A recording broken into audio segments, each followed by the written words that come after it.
Mini bonda ஆந்திராவில் சல்ல புனுகுலன்னு சொல்லுவாங்க, கர்நாடகாவில் மைசூர் போண்டான்னு சொல்லுவாங்கங்க. பாருங்கள், நல்லா கிறிஸ்பியாக இருக்குங்க. சூடாக சாப்பிட்டா நல்லாயிருக்கும். இந்த போண்டா இஞ்சி சட்னி தேங்காய் சட்னிக்கெல்லாம் நல்லா இருக்குங்க. 100 கிராம் மைதா மாவுங்க, 1/2 டீஸ்பூன் சீரகம், 1/4 டீஸ்பூன் இஞ்சி,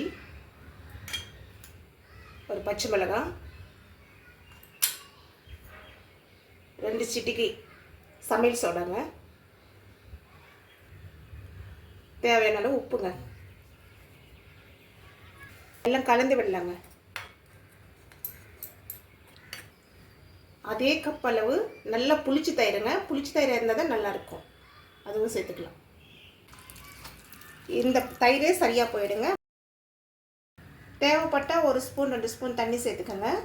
ரொம்ப டைட்டாகவும் இருக்கக்கூடாது, ரொம்ப லூஸாகவும் இருக்கக்கூடாதுங்க. இந்த பதத்துக்கு இருக்கணும். இந்த பதத்துக்கு இருக்கணும். எனக்கு சரியாக இருக்குங்க. மாவு நம்ம 1 மணி நேரம் மூடி போட்டு ஊற விட்டுடலாங்க. பாருங்க, 1 மணி நேரம் ஆயிடுச்சுங்க. இப்போ நம்ம இது எண்ணெயில் சுட்டு எடுத்துக்கலாம். பாருங்க, தண்ணியில் கை நினச்சிக்கிட்டு மாவு எடுத்துக்கிட்டு எண்ணெய் நல்லா சூடானங்க. இப்போ கோலி சைஸ்லேயே போட்டுக்கலாங்க போண்டா.